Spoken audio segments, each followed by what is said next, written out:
दोस्तों, आमल की एकादशी के दिन आंवले के पेड़ की पूजा की जाती है। ऐसा कहा जाता है कि आंवले के पेड़ में भगवान विष्णु का वास होता है।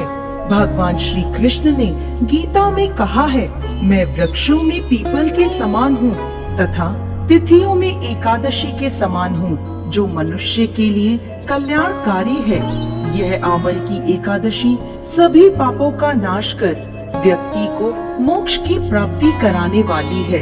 इस एकादशी की महिमा को जानते हुए धर्मराज युधिष्ठिर बोले, हे जनार्दन, आपने फागुन के कृष्ण पक्ष की विजया एकादशी का सुंदर वर्णन करते हुए सुनाया। अब आप फागुन मास के शुक्ल पक्ष की एकादशी का क्या नाम है, इसकी क्या विधि है, कृपा कर मुझे बताएं। तब भगवान श्री कृष्ण बोले, हे राजन, फागुन मास के शुक्ल पक्ष की एकादशी का नाम आमल की एकादशी है। इस व्रत के करने से समस्त पाप नष्ट हो जाते हैं तथा इसके प्रभाव से 1000 गोदान का फल प्राप्त होता है। इस व्रत के करने से समस्त पाप नष्ट होते हैं। हे राजन, अब मैं आपको महर्षि वशिष्ठ जी द्वारा राजा मांधाता को सुनाई गई पौराणिक कथा सुनाता हूँ, ध्यान पूर्वक सुनिए।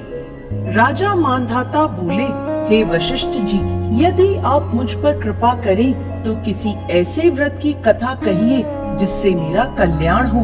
महर्षि वशिष्ठ बोले, हे राजन, सब व्रतों से उत्तम और अंत में मोक्ष देने वाली आमल की एकादशी के व्रत का मैं वर्णन करता हूँ। एक वैदिक नाम का नगर था जिसमें ब्राह्मण, क्षत्रिय, वैश्य और शूद्र चारों वर्ण आनंद सहित रहते थे। उस नगर में सदैव वेद ध्वनि गूंजती रहती थी तथा पापी, दुराचारी, नास्तिक लोग उस नगर में नहीं रहते थे।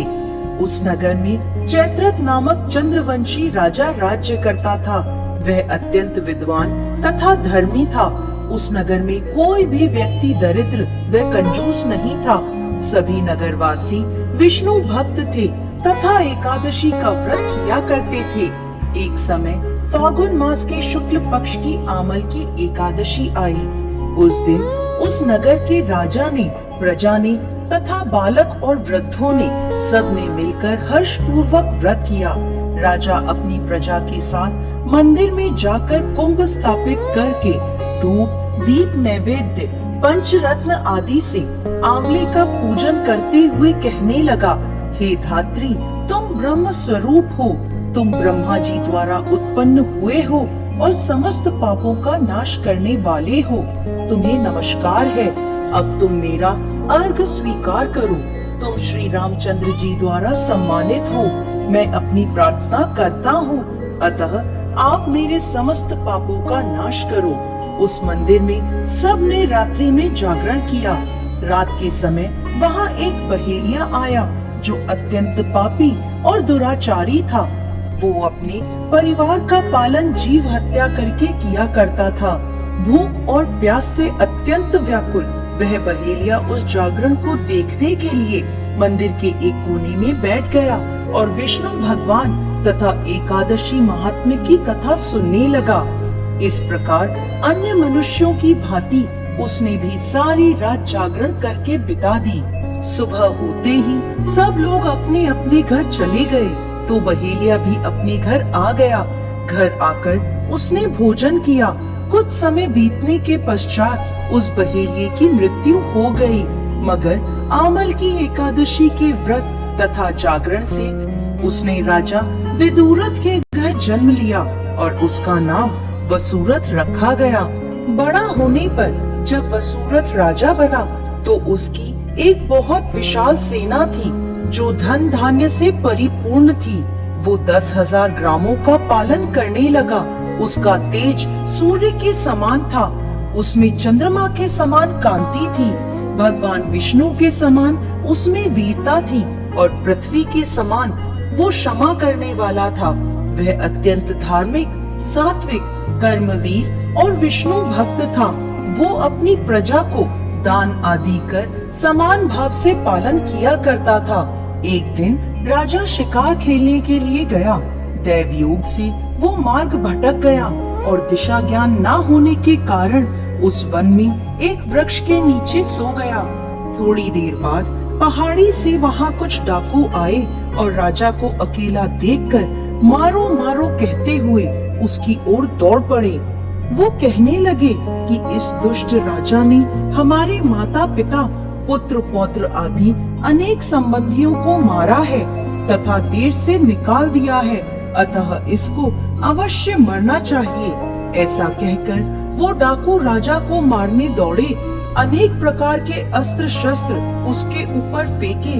ये सब अस्त्र शस्त्र राजा के शरीर पर गिरते ही नष्ट हो जाते और उनका वार पुष्प के समान प्रतीत होता।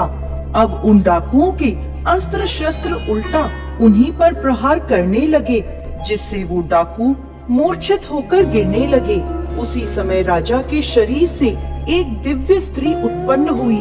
वह स्त्री अत्यंत सुंदर होते हुए भी उसकी प्रकृति टेढ़ी थी। उसकी आंखों से लाल लाल अग्नि निकल रही थी, जिससे वह दूसरे काल के समान प्रतीत होती थी। वह स्त्री डाकुओं को मारने दौड़ी और थोड़ी ही देर में सभी डाकुओं को मार दिया। जब राजा की नींद खुली तो डाकुओं को मरा देखकर वो सोचने लगा कि इन्हें किसने मारा, इस वन में मेरा हितैषी कौन है। वह ऐसा विचार कर ही रहा था कि तभी एक आकाशवाणी हुई, हे राजन, इस संसार में विष्णु भगवान के अतिरिक्त कौन तेरी सहायता कर सकता है। इस आकाशवाणी को सुनकर राजा अपने राज्य में आ गया और सुख पूर्वक राज्य करने लगा। महर्षि वशिष्ठ आगे कहते हैं, हे राजन, यह आमल की एकादशी के व्रत का प्रभाव था। जो मनुष्य इस आमल की एकादशी का व्रत करते हैं वह प्रत्येक कार्य में सफल होते हैं और अंत में विष्णु लोक को जाते हैं। जय श्री हरि विष्णु।